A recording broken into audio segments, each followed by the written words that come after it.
Chapter 5. The 10th of July 2009, 10 p.m. Begunkoda Railway Station, West Bengal. The night was a lot colder than the morning. The breeze was growing stronger with time, but there was no hint of rain yet. Ryan was wearing a medium thick brown jacket and sleek pants. Wintry weather rather suited him. Savitoj took a look at the refilled whiskey can placed in his thick green army jacket. The sufficiently warm coat, along with the leather gloves, provided enough heat, but Savitoj still kept rubbing his palms for rapid blood flow. They both were pretty fresh and alert after taking a long nap in the evening. Visiting the Jhalda police station, they took some important notes and referred to those papers before their departure to the railway station. They investigated some of the pictures which were deemed irrelevant by the local police. The sun had already set before they left for the station. No one was ready to accompany them except Chiranjeet and Mohan. The cold doesn't suit you, sir. We shouldn't have come here until tomorrow afternoon, Ryan said. He was still not comfortable with the idea of visiting the station at night. Savitoj heard him loud and clear but chose not to respond. He despised the overall younger generation. Though aged 49, he was still aggressive and passionate to work alone. His lone wolf spirit hadn't died even at this age. They got off the cab on the national highway. Chiranjeet wished them luck and took the taxi to a vacant area. He promised to be there within 10 minutes, but both the officers knew he wouldn't squander anywhere near the station unless called upon. While elaborating on the various deaths during the trip, he had tried to convince them to drop the plan, but Savitoj had not paid any attention to the warnings. Chiranjeet had a hunch of Savitoj's stubbornness, so he cunningly left them with a younger chap, whom no one in the world cared about. Mohan didn't look much of a normal human. Though just 21 years old, he had lost all his hair due to cancer treatment he had undergone during adolescence and reasonably wore a taupe. He had wrinkles and extremely dry skin due to heavy medication. Villagers considered him an ill omen and persuaded him to take any dangerous task in or around the village. He was called upon to any job related to or surrounding the station. Mohan was completely fine with the work, as he was being paid quite a lot for the tasks that others often rejected. Neither the dark nor stories of the station scared him, as he had been through worse in his childhood. With hardly any hope of getting a normal job that's usually granted to a normal-looking person, he started preparing for civil service entrance exams.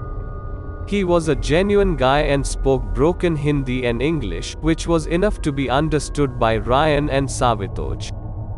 Their walk towards the cooler platform triggered Savitoj's habit of taking a large sip of whiskey in a cold environment. The station was dead dark and dingy without any maintenance or electricity. The path was completely covered in tall grass. Even the concrete and iron structures were covered with rust and shrubs at many sections of the place. The grass made it difficult to walk through. "So, tell me about Amit," Savitoj asked Mohan. In a small village like that, every household story was known to almost everyone, and Savitoj knew it. Chiranjeet did not speak much about Amit. The continuous spiel about the horrors at the station rather than Amit's death made him repulsive to Savitoj. Any counter question asked would turn into an elaborate historic tale of Begunkoda. Following this pattern, Savitoj was unable to extract much information from Chiranjeet. Amit sir was a frank and jolly person.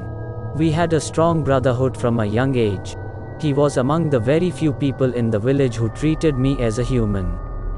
Whenever he returned for holidays, he would bring dirt of the land he was sent to for training or posted to.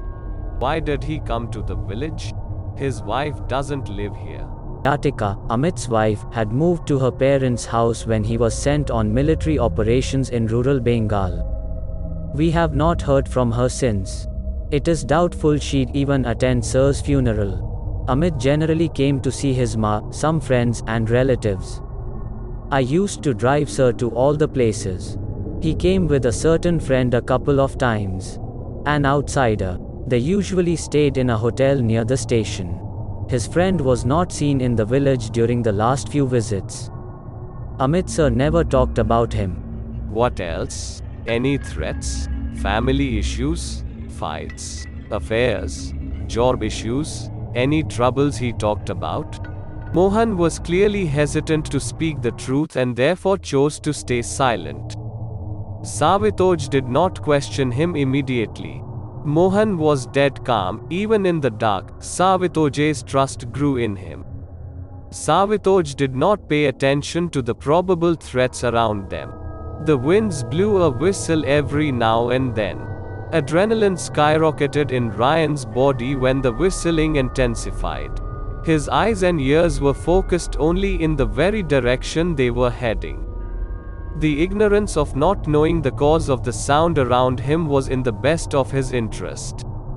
And he kept reminding himself the same. Nothing Mohan said caught his attention. Just the tickle of the waist-high grass disturbed him from time to time. What happened? Savitoj asked Mohan as they approached the station.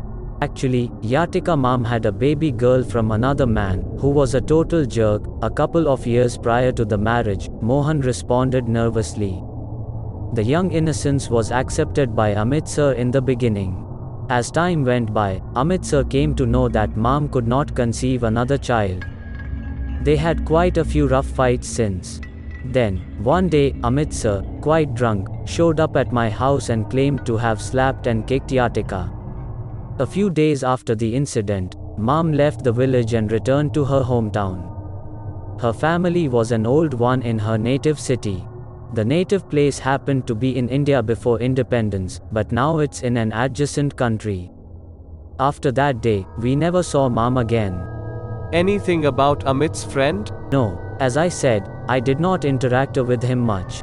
Only once when he visited Sir's house. I don't even remember his face. Nothing else I know about Amit Sir. They all arrived at the platform. Savitoj tried to play the whole scenario backward. It was growing colder as the winds were blowing stronger and stronger. The rapid movement also added gentle moisture to the air. Savitoj followed the trail along which Amit had run. Ryan noted down the key deductions. Starting from the tree where Amit's body was found, Savitoj walked in reverse. He looked around for some dropped hints. None were found. He climbed up the platform end and tried to calculate the pace at which Amit must have run before jumping off the platform. While still backtracking, he hit an old concrete seat. It was broken to the point that the iron bars of the foundation were visible.